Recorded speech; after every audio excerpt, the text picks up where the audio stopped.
گفتوگۆی ڕووداوەکان ڕوودا و پێشهاتەکان گفتوگۆ دەکات. گفتوگۆی ڕووداوەکان بەرنامەیەکی سیاسیە هەموو ڕۆژانی چوارشەممە کاتژمێر 11 پێشنیوەڕۆ پێشکەش دەکرێت. گفتوگۆی ڕووداوەکان هەفتانە لەسەر ڕوودا و پێشهاتەکان گفتوگۆ دەکات.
سڵاوتان لێبێت ئەم کاتتان باش خۆشاتنەوە بۆ بەرنمەیەکی نوێ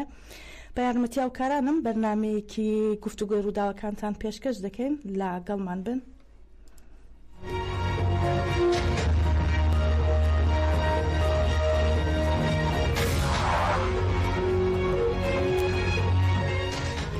بیسەرانی خۆشەویستی رادیۆ دەنگی گەل ئەمڕۆ با میوانداری بەڕێز ڕەمزی کارتاڵ هاوسەرۆکی کۆنگرەی نەتەوەی کوردستان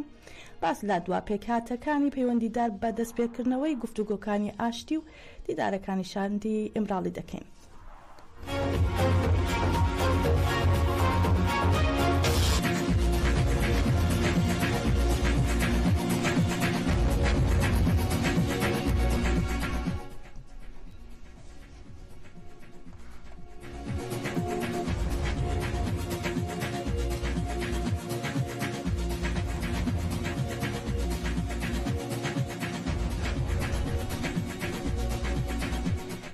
شش ساڵ تێپەر دەبێت بەسەر پلانگێڕی نێودەوڵەتی لا دژی ڕێبەری گەلی کورد عەبدوڵڵا ئۆجەلاندا کە تیایدا چەندین وڵاتی بەرژەوەندی خوازی جیهانی و لەلایەن دەستگا هەواڵگیریەکانی هەرێکە لا CIA موساد و میت جێبەجێکرا کە لە سووریاوە دەستی پێکرد و لا زیندانی ئیمراڵیدا گەیشتە لوتکە. ئێستش دوای چارەکە سەدەیەک ڕێبار ئۆجەلان ڕۆژی تاریک دەکاتە ئاسۆیەکی ڕوون بۆ کورد و گەلانی خۆرهەڵاتی ناوەڕاست. پیلانگێڕی نێودەوڵەتی سەر ڕێبەراپۆ گۆڕینی لە شەوە زەنگەوە بۆ ڕۆشنایی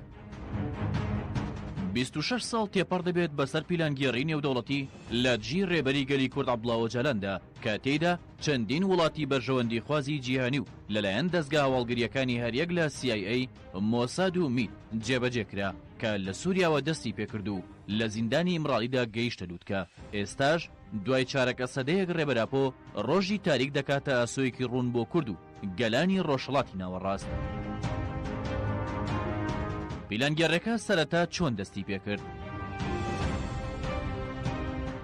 لە پەرتووکی مێژوویەک لە ئاگردا جەمیل بایک هاوسەرۆکی کەجەکە بەڵگەیەکی باڵکێش لە سەر سەرەتاکانی پیلانگێڕی نێودەوڵەتی دەخاتە ڕوو کە کاتێک حکمی شا لە ئێران ڕووخاو لەلایەن ئێرانیەکانەوە دەست بەسەر ناوەندی CIA لە تارانی پایتەختدا گیرە. لە یەکێک لەو بەڵگانەدا کە کونسوڵخانەی ئەدەنە زانیاری بۆ سەفارەتی ئەمریکا لە تاران دەنێرێت داوا دەکەن هەندێک ڕێکار بگرنەبەر ئەوەش بە ئامانجگرتنی ڕێبەر ئۆجەلانە هەروەها بە پروپاگەندە کەسێتی لاواز و ناشرین بکرێت تا لە ناوگەلدا بچووک ببینرێت. ئەمەش هەنگاوی سەرەتای پیلانگێڕەکە بوو کاتێک ڕێبەر ئۆجەلان لە سووریا بوو لە 9 تشرینی یەکەمی 1998 نەخشەی پیلانگێڕێک بۆ ڕفاندنی و ڕادەستکردنی بە تورکیا داڕێژرا. بەریتانیا داڕێژەر و ئەمریکا جێبەجێکاری پیلانگێڕێکە بوو. دەوڵەتی تورک بۆ فشارخستنە سەر سووریا 35,000 سەربازی لە خاڵی سفر لە سەر سنوور جێگیر کرد. هەل لەو ساتەدا ئەمریکا و ئیسرائیل و تورکیا هێزێکی سەربازی هاوبەشیان لە دەریای ناوەڕاست مۆڵدا و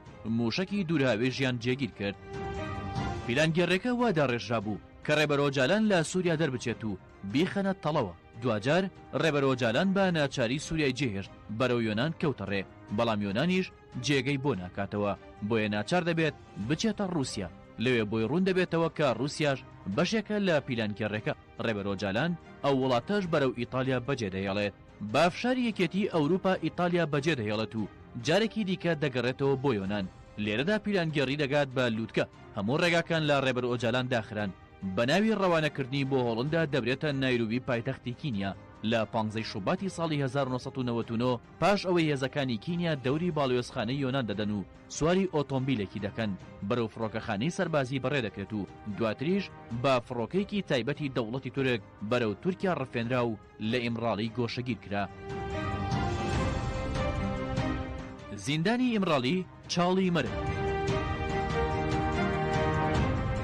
سیستەمی ئیمڕاڵی زیندانی تاکەکەسی لە ناودڵی تورکیادا بە چاودێری گلادۆی ناتۆ. زیندانێک بە مەرامی تواننەوەی کورد لە کەسایەتی ڕێبەرەکەیدا ساسکرا. بەڵام ڕێبەر ئۆجالان بە بەرخۆدانێکی بێوێنەی 26 ساڵە چاڵی مەرگی کرد بە کلێری چارەسەری پرسی کورد و دیموکراتیزەبوونی تورکیا و ئازادی گەلان. ڕێبەر ئۆجالان ئەو سیستەمە بە چاڵی مەرگ ناو دەبات و دەڵێت بە دوو مەبەست منیان بردە ئیمڕاڵی، یانەوەی دەستبەرداری دۆزەکەم ببم یان خۆم بکوژم. بەڵام من بژاردەی سێمم پێشخست و لەو هەلوو مەرجە دژوارەدا بەرخۆدانم هەڵبژارد. هەرچەندە دەوڵەتی تورک پێی وابوو با زیندانیکردنی بە تەواوی ڕێبەر ئۆجالانیان بێکاریگەر کردووە و لەو ڕێگەیشەوە شۆڕشی ئازادی کوردستان تەسفیە دەکەن. بەڵام بە بەرخۆدانی و ڕادەست نەبوون بە نووسینی چەندین پەرتوو سیستەمێکی نوێی ژیانی پێشکەشی گەلانی جیهان کردو کە ئێستا بووە باجێی بایەخی فەیلسوف و سەرچاوی توێژینەوەی هەزارها بابەتی زانستی و ژیانی. ڕێبەر ئۆجالان لەبارەی سیستەمی ئیمڕاڵی و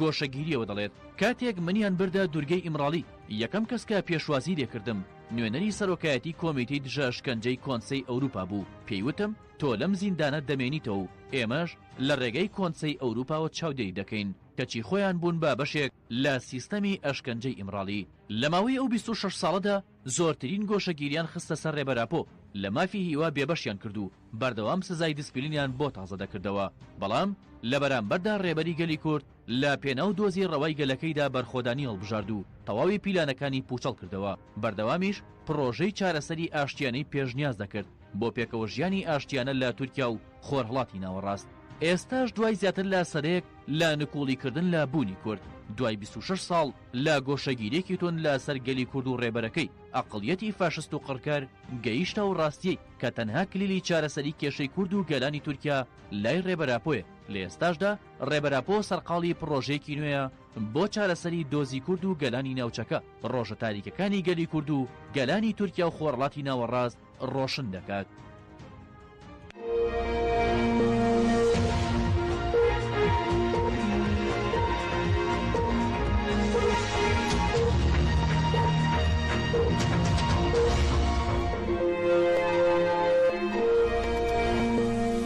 دوا بە دوای دامرکانەوەی شۆڕشی شێخ سەعید لە ساڵی 1925 و شۆڕشی شێخ ڕەزا لە ساڵی 1936 لە دەرسیم بۆ ساڵانێکی دوور و درێژ دەنگی کورد لە باکووری کوردستان کبکرا. بەڵام تەقانەوەی یەکەم فیشەک لە ئێرۆح و قەڵەم بازی 15 ئاب پامێکی گەورەی لە خۆیدا حەشاردا بوو کە هەر شەڕێک بۆ گەیشتن بە ئامانجەکان دەست پێ دەکا و شەڕ بۆ شەڕ هیچ واتایەکی نییە، بەڵکو شەڕ لە پێناو ژیان و گەیشتن بە ئامانجە مرۆڤیەکانە. هەر بۆ ئەم مەبەستە ساڵانی 1993 و 1997 و ساڵی 2001 ساڵانێک بوون کە ڕێبەر ئۆجالان یەکلایەنە با مەبەستی گواستنەوەی ساحەی شەڕ بۆ سیاست پەیامی ئاشتی بڵاو کردەوە. دوا بە دوای بڵاوبوونەوەی پەیامەکانی بەڕێز ئۆجالان لە زیندانی تاکەکەسی ئیمڕاڵی لە پێناو گەیشتن بە ئاشتی هەنگاوەکان بۆ بەرفرەکردنەوەی بەشداری تەواوی جومگەکانی کۆمەلگا و گۆڕانی زیهنیەتی کورد و تورک و عەرەب و فارس و تەواوی دانیشتوانی ڕۆژهەڵاتی ناوین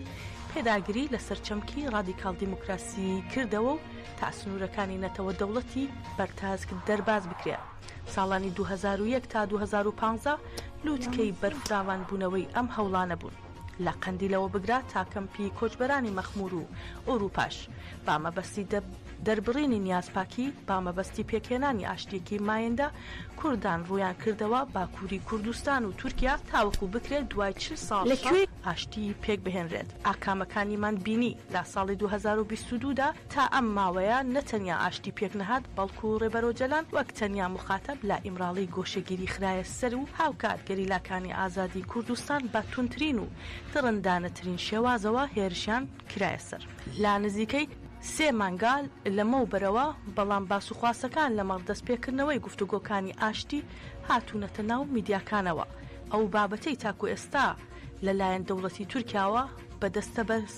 بەدەست بە سەرکردنی خەباتکاران هێرش بۆ سەر ڕۆژاوە دانانی قەیومەکانەوە وەڵام دراوەتەوە. هاوکات لەگەڵ ئەم کردەوانەی دەوڵەتی تورکیا بەڵام لە ڕۆژانی ڕابردوو شاندی ئیمراڵی چوە باشووری کوردستان و لەگەڵ بەرپرسانی پارتی دیموکراتیکی کوردستان و یەکێتی نیشتمانی کوردستان چاوپێکەوتنیان ئەنجامدا. هاوکات ئەو شاندا هیوای بەرزی خۆی بۆ دەستپێکردنەوەی قۆناغێکی نوێی گفتوگۆکان دەربڕی. خۆشەویستان هەروەک ئاماژەم پێدا ئەمڕۆ بە میوانداری بەڕێز ڕەمزی کارتاڵ هاوسەرۆکی کۆنگرەی نەتەوەی کوردستان باس لە دواپێکاتەکانی پەیوەندیدار بە دەستپێکردنەوەی گفتوگۆکانی ئاشتی دەکەین. بەڕێز کارتاڵ لەگەڵمانی لەسەر هێڕی تەلەفۆن لەگەڵمان دەبێت. بەڕێز کارتاڵ لەوێ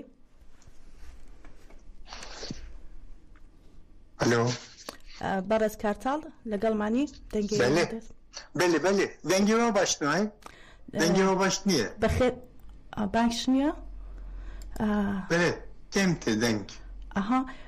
هیوادارم ئێستا باشتر ئێستا باشە بەخێر بن بۆ بەرنامەی ئەمڕۆی گفتوگۆی ڕووداوەکان. سپاس کرد.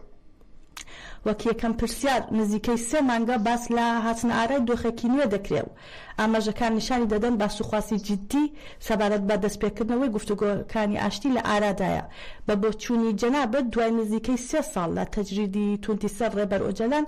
بۆ دەوڵەتی تورکیا ناڕاستەوخۆ یانیش ڕاستەوخۆ ڕێگای بۆکردنەوەی دیالۆگ کردووەتەوە. یعنی وەکی تێزانین تایبەت ev 11 ساڵێ ڕابردوو 2014 و 25 دەوڵەتی تورک ji bo tevgera azadiyê gelê Kurdistanê têk bibe konsepteke zor dijwar berfireh amade kir plan kir û şerekî li ser bingeha çekên teknîk bi hemû derfetên dewletê seferber kir به همو عبوری همو سیاسی و اداری به یاسا سیستم دولت سفربر کرن جوا انجام بگیرن بلام نتوانی انجام بگیرن عسکری انجام چه نبو عسکری سر نکتن گریلا لهمبری او کنسپتا تکنیکیا دولت دکترین شرعی نو دولتی کنسپتی که دکترینه که شر گریلا با خود درست کرد براستی جه یعنی با آوایی که گلی که به قهرمانی او کنسپت دولتی به انجامشت شر دا اصرار اکونومی جبوی ترکیه زور خراب کرد کریزی که زور گوره لکریز عالی عبوری با ترکیه سیاسی مشکل هیا در بگویا او وضع داخلی ترکیه خراب بود در ویژه شرکی جهان سیمین به ناوبرا اسرائیل و فلسطین دست بکرد همو حرم بلا بود یعنی شر لبنان حزب الله لسوریه تکچوینا رژیم سوریه yani hat geçti konağa ki olsa Joy Türkiye metresi çekir çünkü plan avaku tegotun daxwazi hedef le Irak le İrancı müdahale ki bir rengi hedefi o hezenku افشار دمشین هیا اما جوی ترکیه شر مترسی که گوره چکر یعنی ترکیه دید که شر جهانی سیمین درست و کرد میدان دا هیا 10 سال بره بخار عربان سوریا چی بو شورش روجوا چی بو اف پرگان به رنگی بردوام بکرد دوتانه تشتی نو چی بو جبرویه که ترس جبوی ترکیه رژیم چی بو هر تم بانگوازی سر و کپوژه که پیوسته ام مسئله خواه ناخواه حل بکن yani جبرویه که در فتشی او دولت ربیبلیا دولت بخون پیوستی که دوی چرچوه ده دیالوگه که لیگل ربرا پچک بەڵام ڕاستە بەڵام هاوکات دەبینین دەوڵەتی تورکیا دوو استراتێژی هاوکات بەکاردێنێت لەلایەکەوە ڕێگا دەدات باس لە گفتوگۆ بکرێت بە ڕێگەی نەرێنیش بێ بەڵام هاوکات قەیوم لە شارەداریەکان دادەنێت و هێرش دەکاتە سەر ڕۆژاوای کوردستان پێتان وایە ئەو استراتێژیای دەوڵەتی تورک چۆن هەڵدەسەنگێنرێت ئێوە چۆنی دەبینن؟ نا ev pêvajoyek bi diyalogekê guftûgoye neku êsta biye pêvajoyekê çareserî yani mirov bêje ku pêvajoyekê çareserî biye îttifaq heye ne rast e çünkü eger îttifaq bibe wekî qiseyê we ew qeta Türk netone rojava êriş bike li qeyyûma li şaredariya tayin bike ji ber vê yekê guftûgo û diyalog heye zaten mesaja rêbera xwe çi ye eger derfet hebe yani ez amade me pêvajoyê li şer û pevçûn bînim pêvajoyeke siyasî çareserî hukukî niha serok hewl dide divê çerçevê re pêngaveke wiha bangeke wî awayî bike belam bang êsta nebiye rêbera xwe amadekarî dike ji ber vê yekê jî dewlet jî vê demê da ji ber ku dewlet bi xwe jî tam nezelale yani hemû hêzên dewletê yek rêze ne rêze ne diyar e ji ber vê yekê layekî jî dewlet êrişê xwe dimeşîne birov dikare bêje ku ev tablo hê diyar e tabloyeke li îttifaq çareserî ne amade ye belam diyalog berdewam e زۆر باشە لەم ڕۆژانەی دواییدا هاکان فیدان دووپاتی کردەوە پارتی کرێکارانی کوردستان دەبێت لە ناو بچێ چۆن دەکرێت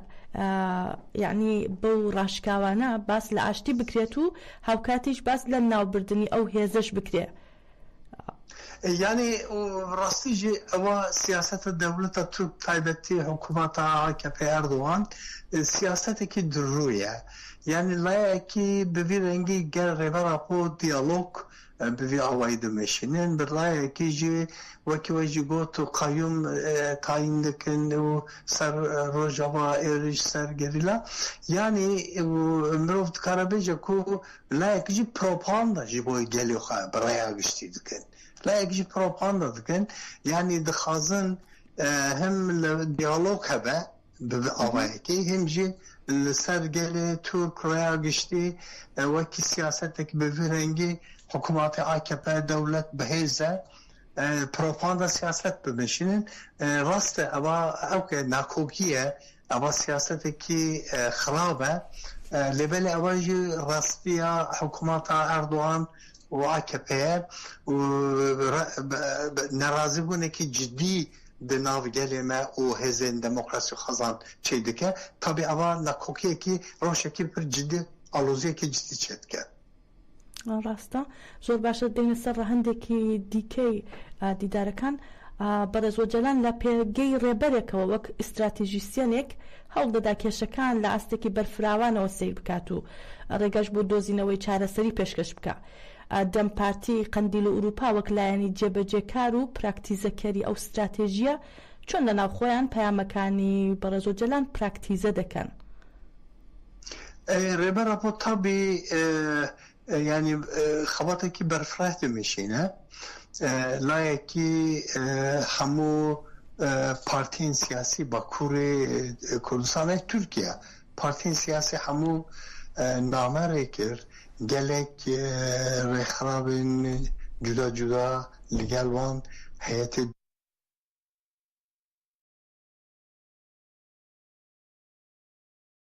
bigiştî hemûlaya Avrupa hemûlaya mektup namere dike yani lêbera bo dixwaze hemûlaya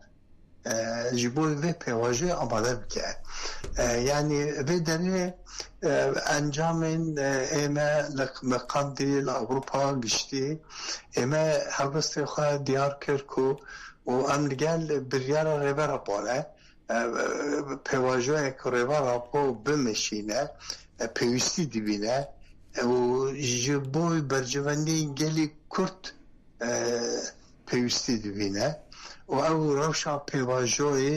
ji bo pêşketina şoreşa azadiyê bo çareseriyê pêwîstî dibîne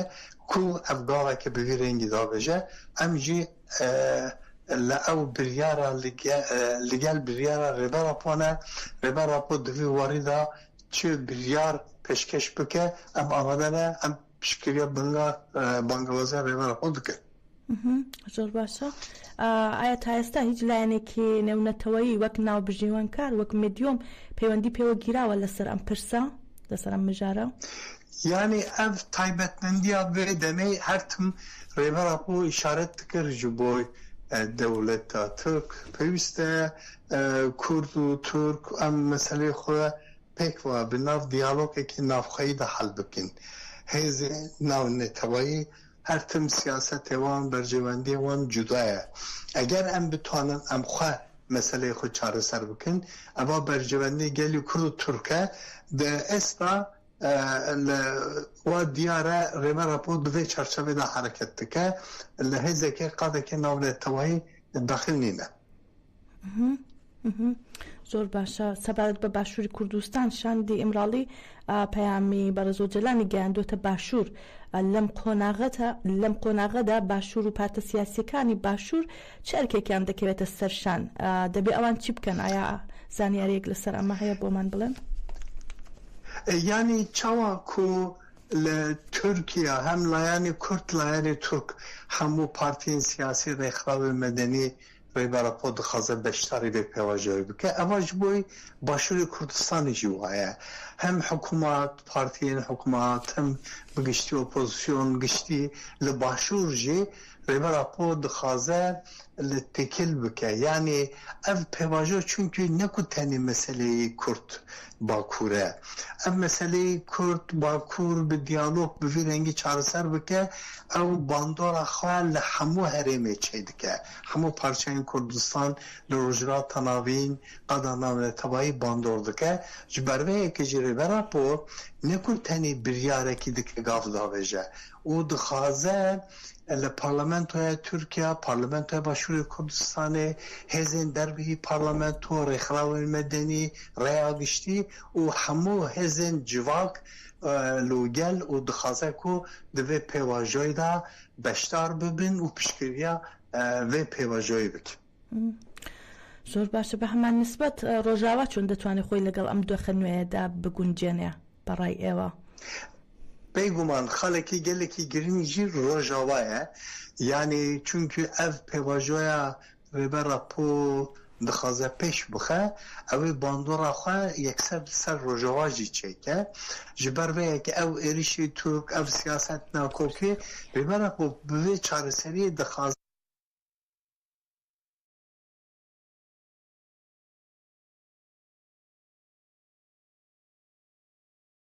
rêbera po bo Rojava jî heye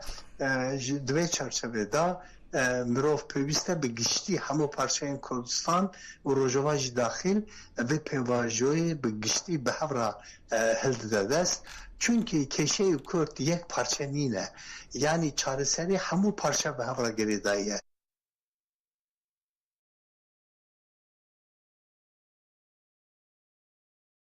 Namerekiriya bangawazê ji bo Rojava jî heye. ڕاستە چون ئێوە زۆر گرنگیتاندا بە ڕۆژاوا پێتان وایە ئاشاندی ئیمراڵی سەردانی ڕۆژاواش دەکات گفتوگۆکان لەوێش yani agayamın nîne derfet hebe bixwazin biçin yan derfet nîne aliyê ewlekariyê mümkün e müşkil hebe tune be agayam divê meselede mijarê de agayam nîne. زۆر سپاس بەڕێز ڕەمزی کارتاڵ هاوسەرۆکی کۆنگرەی گەل زۆر سپاس کە بەشداری بەرنامەکەمان بووی. ئایا شتێک هەیە خۆتان بتانەوێ باسیکەن وەک دوایین شت؟ تایبەتی خاڵا هەری گرنگە وە ev dem ji bo gelê Kurdistanê demeke dîrokî ye tekoşîna azadiyê bi pêşengtiya rêbera po ev 5 sal devam e rêbera po niha gêiştiye biryareke dîrokî ew hewl dide dixwaze ku ji bo çareseriya kêşeyî Kurd qada siyasî demokratî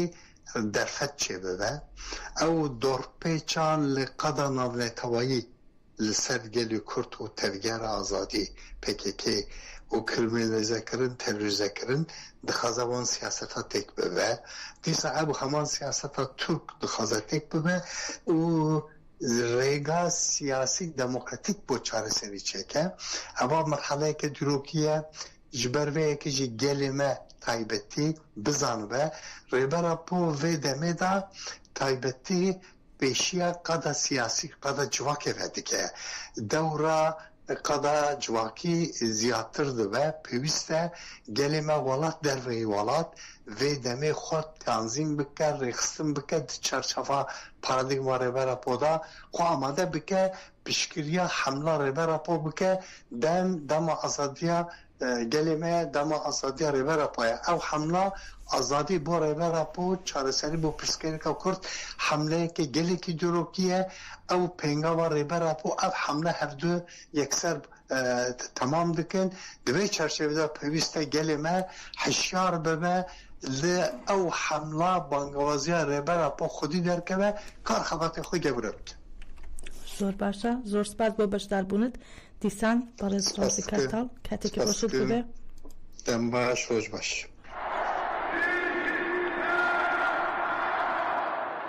یەکتی خەفەت بکرد هەموو پارچە برا یەک بن و حەقێمەیە و فرسەندەکەیش پیشەمەیە و پارتی کوردجوون بخوا باوەڕ بن بسیار بن ئیمانەوە هەیە کەداوە هەیە حەتا داویە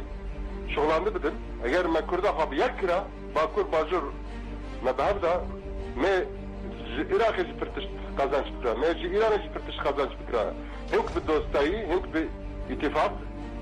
وهنك شي بالزوارة هذا تركيا ما بتر هنك تش قازانش بكرة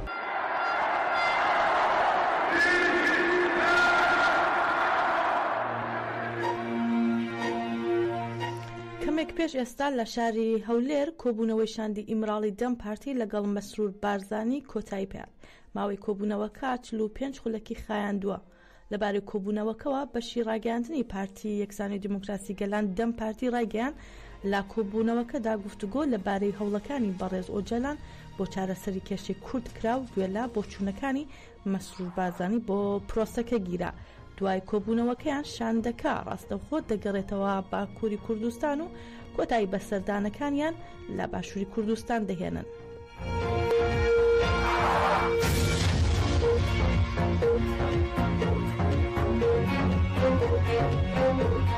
گەیشتینە کۆتایی ئەم هەفتەی بەرنامەی گفتوگۆی ڕووداوەکان تا بەرنامەیەکی تر هەر شاد بن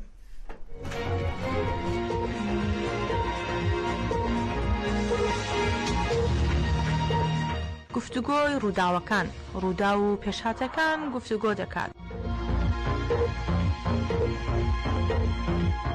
گفتوگۆی ڕووداوەکان بەرنامەیەکی سیاسیە هەموو ڕۆژانی چوارشەممە کاتژمێر 11 پێشنیوەڕۆ پێشکەش دەکرێت گفتوگۆی ڕووداوەکان هەفتانە لەسەر ڕوودا و پێشهاتەکان گفتوگۆ دەکات